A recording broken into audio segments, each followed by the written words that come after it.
नमस्कार, स्वागत है आप सभी का A1 टीवी में। मैं हूं आपके साथ उमंग माथुर और आप देख रहे हैं A1 उत्तर प्रदेश। आइए बुलेटिन की शुरुआत करेंगे, लेकिन पहले नजर डालेंगे इस वक्त की हेडलाइंस पर।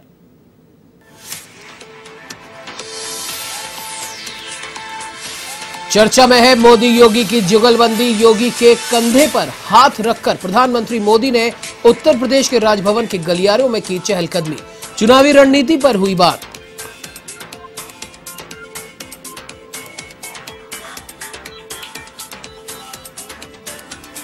उत्तर प्रदेश में योगी सरकार के चिकित्सा महकमे को बड़ी सौगात। मुख्यमंत्री योगी ने 313 विशेषज्ञ चिकित्सकों को सौंपे नियुक्ति पत्र। मुख्यमंत्री ने दी सभी को बधाई। प्रदेश की जनता को मिलेगा स्वास्थ्य सेवाओं का लाभ।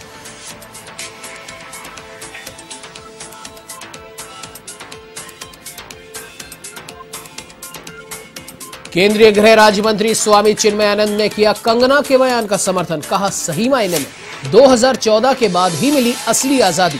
बाबरी मस्जिद से भगवान राम को भी अब जाकर मिली आजादी।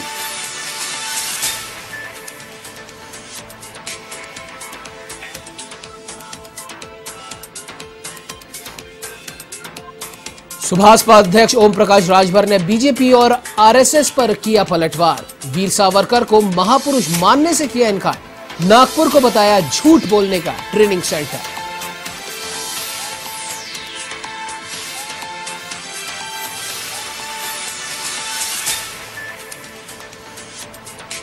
फतेहाबाद में खनन माफियाओं का बड़ा आतंक। वन कर्मियों को आपको बता दें दौड़ा दौड़ा कर पीटा। जंगल से अवैध खनन रोकने गए थे वनकर्मी। पुलिस ने किया मुकदमा दर्ज।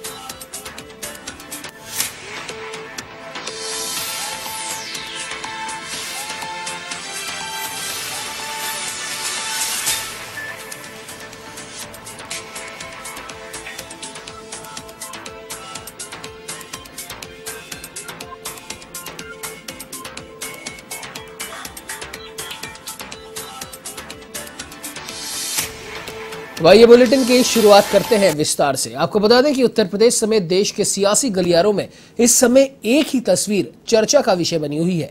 इस तस्वीर में प्रधानमंत्री नरेंद्र मोदी और उत्तर प्रदेश के मुख्यमंत्री योगी आदित्यनाथ दिखाई दे रहे हैं। पीएम मोदी ने मुख्यमंत्री योगी आदित्यनाथ के कंधे पर हाथ रखा हुआ है और दोनों टहलते हुए नजर आ रहे हैं। पीएम हमेशा अपने अलग अंदाज के लिए जाने जाते हैं। तस्वीर में दोनों नेता चर्चा करते नजर आ रहे हैं। इन तस्वीरों को मुख्यमंत्री योगी आदित्यनाथ ने सोशल मीडिया पर पोस्ट करते हुए एक कविता भी लिखी।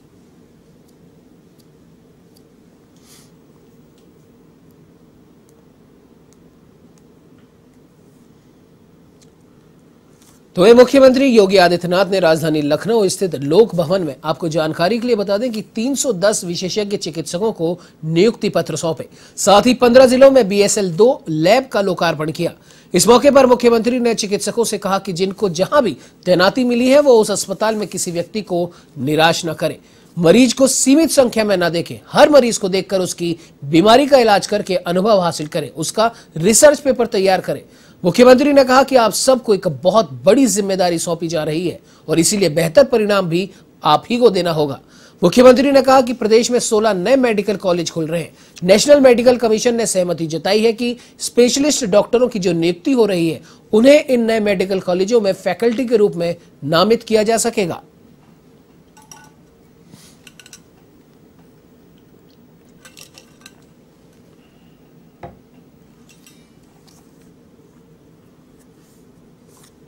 और विशेषज्ञ चिकित्सकों की तैनाती की व्यवस्था पहली बार उत्तर प्रदेश चिकित्सा एवं स्वास्थ्य विभाग के अंदर प्रारंभ हुआ है और जिसमें 1200 विशेषज्ञ चिकित्सकों की नियुक्ति उत्तर प्रदेश लोक सेवा आयोग ने समयबद्ध ढंग से आगे बढ़ाया है। मैं उत्तर प्रदेश लोक सेवा आयोग को 1200 से अधिक विशेषज्ञ चिकित्सक उपलब्ध कराने के लिए हृदय से धन्यवाद देता हूं और आज 310 विशेषज्ञ चिकित्सकों को आज ये नियुक्ति पत्र प्राप्त हो रहा है।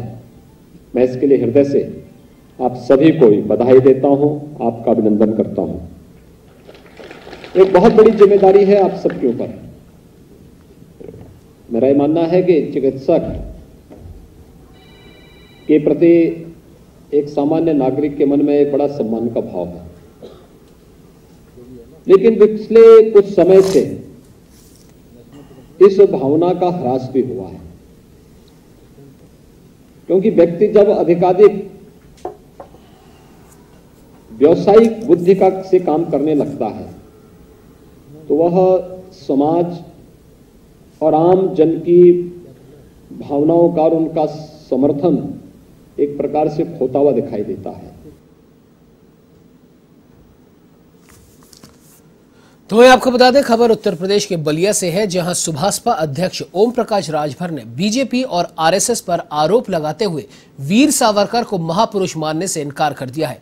ओम प्रकाश राजभर ने सपा अध्यक्ष पर दिए गए बयान पर पलटवार करते हुए कहा कि बीजेपी के नेताओं को नागपुर में झूठ बोलने की ट्रेनिंग दी जाती है, तो वही सावरकर को भी महापुरुष मानने से इनकार करते हुए उन्होंने कहा सावरकर उनके लिए महापुरुष हो सकते हैं जो देश के लिए अंग्रेजों के साथ खड़े थे।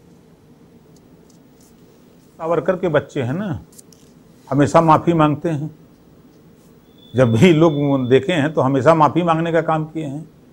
तो ये लोग, इन लोगों को नागपुर में ट्रेनिंग दी जाती है। भारतीय जनता पार्टी के जितने नेता हैं, चाहे मंत्री, विधायक, सांसद हो, चाहे पार्टी का कार्यकर्ता हो, सबको नागपुर ट्रेनिंग दी जाती है।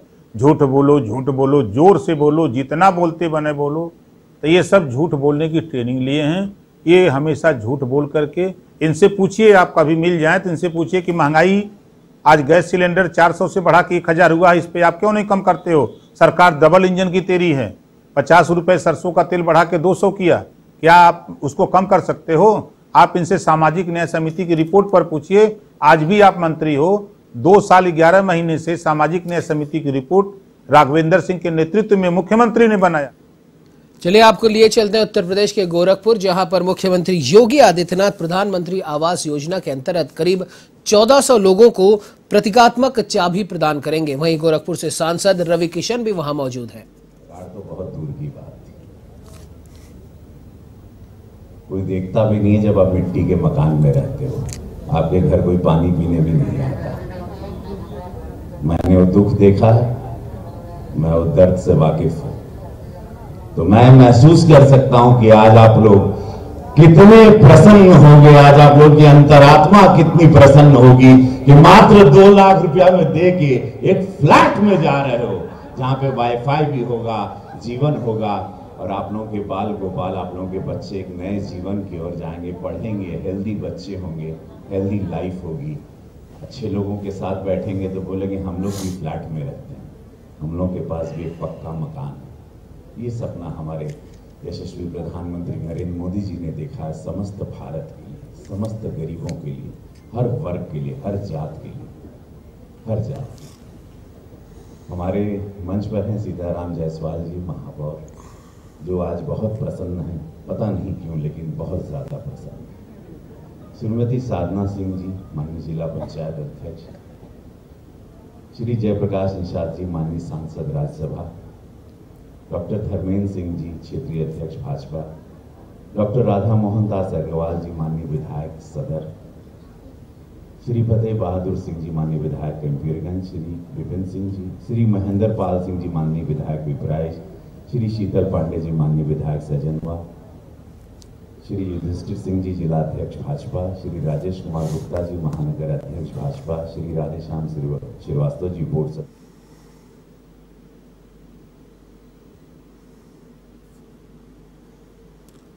चलिए बढ़ते हैं अगली खबर की ओर। आपको बता दें कि ताज नगरी आगरा में केंद्रीय विधि एवं कानून मंत्री किरण रिजिजू ने खेल स्पर्धा का शुभारंभ किया। इस मौके पर मंत्री किरण ने रविवार सुबह मिनी मैराथन को हरी झंडी दिखाकर रवाना किया।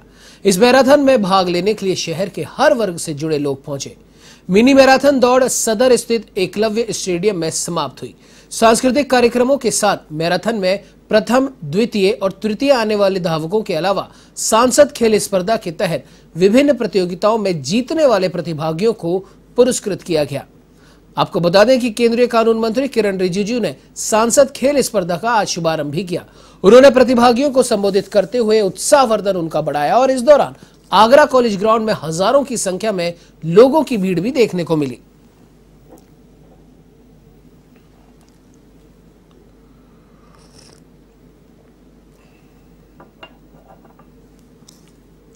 तो वहीं शाहजहांपुर में भाजपा के पूर्व केंद्रीय गृह राज्य मंत्री स्वामी चिन्मयानंद ने फिल्म अभिनेत्री कंगना रनौत के आजादी वाले बयान पर अपनी सहमति जताई है।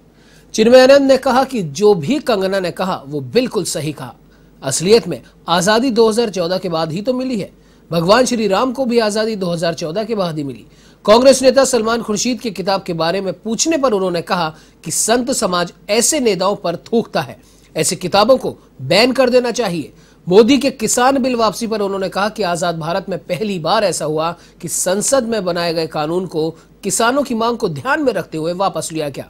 उन्होंने कहा कि 1947 में अंग्रेजों से आजादी तो बाद में मिली, जबकि सुभाष चंद्र बोस ने देश को पहले ही आजाद देश घोषित कर दिया था।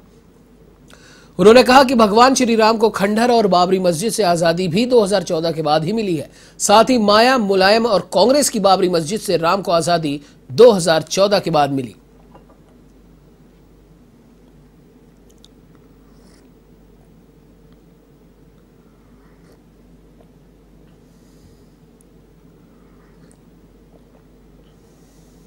के पहले शहीद हुए, उन्होंने शहादत जो दी थी, उनकी ये आज़ादी तो 1947 में नहीं, सुभाष चंद्र बोस ने पहले ही आज़ाद सरकार बना ली थी।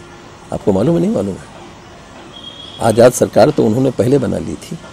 ये 1947 की आज़ादी तो बाद में अंग्रेज़ों से मिली है। अंग्रेज़ों को पीछे देकर सुभाष चंद्र बोस ने पहले आज़ाद देश को घोषित कर दिया था। इसलिए स्वाधीनता सेनानियों का अपमान नहीं है। जो सम्मान स्वाधीनता सेनानियों को 2014 के बाद मिल रहा है, उसके पहले भी नहीं मिला।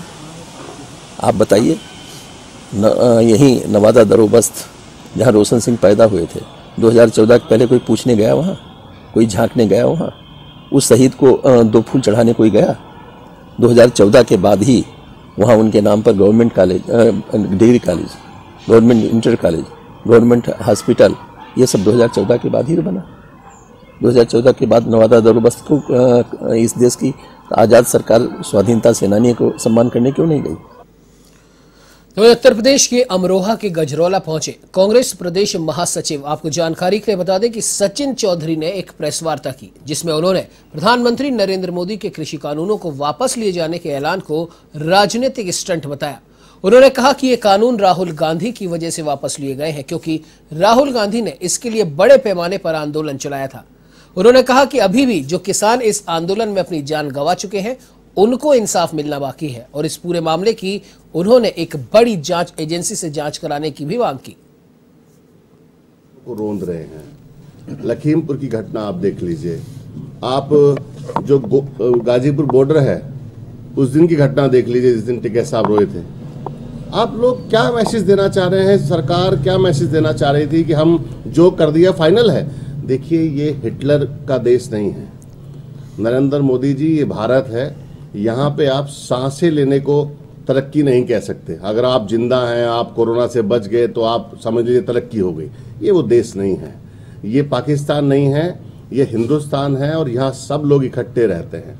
यहाँ आप धर्म की राजनीति समाप्त करें और सिर्फ मुद्दे की बात करके ये बताएं कि नोटबंदी से क्या फ़ायदा हुआ, CNRC से क्या फ़ायदा हुआ, किसानों का बिल जो आपने लाए थे इससे क्या फ़ायदा हुआ, और बिल अगर इतने अच्छे थे तो वापसी क्यों किए? और जब राहुल जी कह रहे थे तभी वापसी कर लेते तो इतने लोग कम से कम। तो ये उत्तर प्रदेश विधानसभा चुनाव 2022 जीतने के उद्देश्य से समाजवादी पार्टी और उसके समर्थक अब जुट चुके हैं और लगातार सम्मेलनों के जरिए जनता को पार्टी के साथ जोड़ने के लिए तत्पर है। ऐसे में आज अल्पसंख्यक सभा समाजवादी पार्टी के राष्ट्रीय अध्यक्ष मौलाना इकबाल कादरी महाराजगंज के नौतनवा पहुंचे। इस दौरान समाजवादी युवजन सभा के प्रदेश सचिव बैजू यादव ने मौलाना कादरी का जोरदार स्वागत किया और भगवान बुद्ध की मूर्ति उन्हें भेंट की। अपने संबोधन में मौलाना कादरी ने योगी सरकार पर निशाना साधा और महंगाई, बेरोजगारी समेत कई मुद्दों पर उन्होंने घेरा।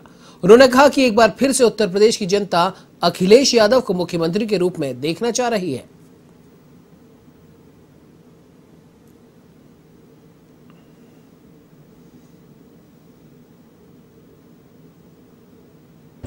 मीटिंग में ये निर्णय लिया गया कि इस वक्त समाजवादी की लहर चल रही है और पूरा देश जो है तो महंगाई से परेशान हो गया है।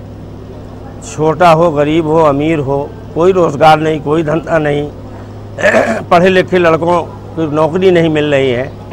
ऐसी सूरत में सरकार जो है तो दिल्ली की हो या प्रदेश की बिल्कुल फेल है। जनता ऊब चुकी है, परेशान हो चुकी है, समाजवादी की तरफ बहुत गहरी नजरों से देख रही है। तो बता दें कि फतेहाबाद में खनन माफियाओं का आतंक बदस्तूर जारी है। इस कड़ी में रविवार को खनन माफियाओं ने वन कर्मियों को दौड़ा दौड़ा कर पीटा। ये वनकर्मी थाना फतेहाबाद क्षेत्र के भरापुर जंगल में गश्त के लिए पहुंचे थे।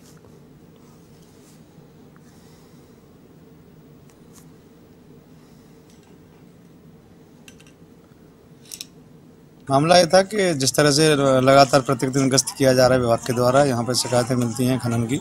इस संबंध में गश्त दल रात को भरापुर जंगल में पहुंची, तो वहाँ पर प्रताप सिंह वन रक्षक एवं पवन कुमार यादव वन रक्षक दोनों अपने क्षेत्र में मैं सरकारी गाड़ी की गश्त कर रहे थे। उसी दौरान उन्होंने देखा कि वन ब्लॉक के अंतर्गत वन भूमि से ही बालू का बली मिट्टी का खनन किया जा रहा है। मौके पर 3 ट्रैक्टर, जिसमें एक ट्रैक्टर को उन्होंने पकड़ने का प्रयास किया था।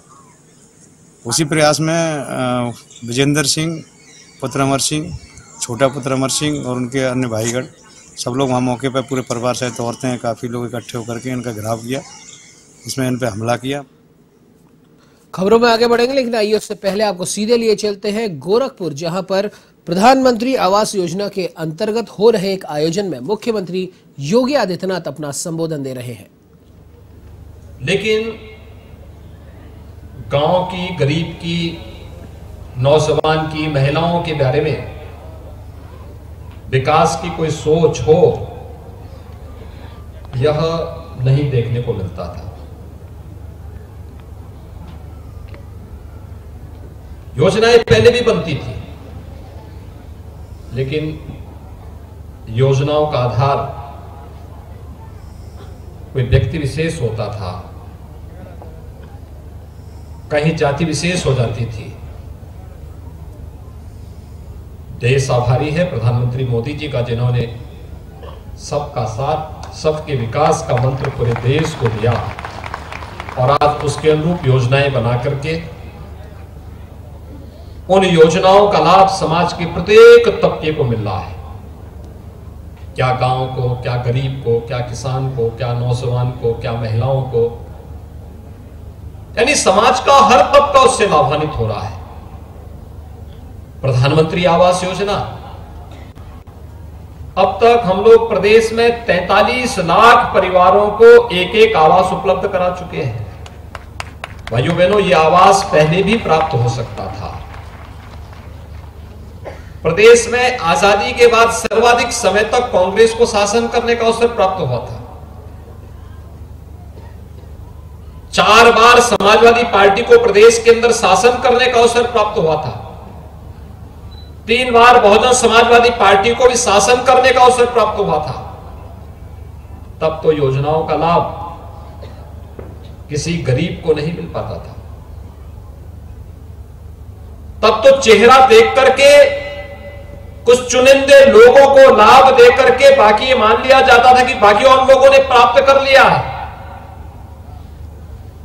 अकेले उत्तर प्रदेश में 43 लाख लोगों को हम लोगों ने अब तक आवास की सुविधा उपलब्ध करवाई है। और अगर मैं केवल शहरी क्षेत्र में गोरखपुर के अंदर लाभार्थियों की सूची उपलब्ध कराऊं तो 34,228 लोगों को अब तक हम लोगों ने आवास की सुविधा गोरखपुर में शहरी क्षेत्र में मात्र दी है। यानी 4.5 वर्ष में 34,228 से अधिक ऐसे लोग थे जिनके पास अपना आवास नहीं था। उनको आवास की सुविधा का लाभ दिया जाना चाहिए था, लेकिन पिछली सरकारों के पास इतनी फुर्सत कहां थी कि उनके बारे में सोच सके। आवास के बाद तो बहुत दूर गोरखपुर को बिजली नहीं मिलती थी। आज बिजली मिल रही है। क्यों, आप लोग बताइए, बिजली आ रही है? आज बिजली मिल रही है सबको। आज योजनाओं का लाभ मिल रहा है सबको। पहले गरीब को खाद्यान्न भी नहीं मिलता था, आज तो राशन की सुविधा का लाभ हर एक व्यक्ति को दिया जा रहा है। तो आप सुन रहे थे अभी मुख्यमंत्री योगी आदित्यनाथ को, जो कि प्रधानमंत्री आवास योजना के अंतर्गत हो रहे कार्यक्रम में अपना संबोधन दे रहे थे। और करीब 1400 लोगों को मुख्यमंत्री योगी आदित्यनाथ ने प्रतीकात्मक चाबी भी सौंपी है। फिलहाल इस बुलेटिन में इतना ही। देश प्रदेश की तमाम बड़ी खबरों की जानकारी के लिए आप बने रहिए हमारे साथ और देखते रहिए A1 टीवी। नमस्कार।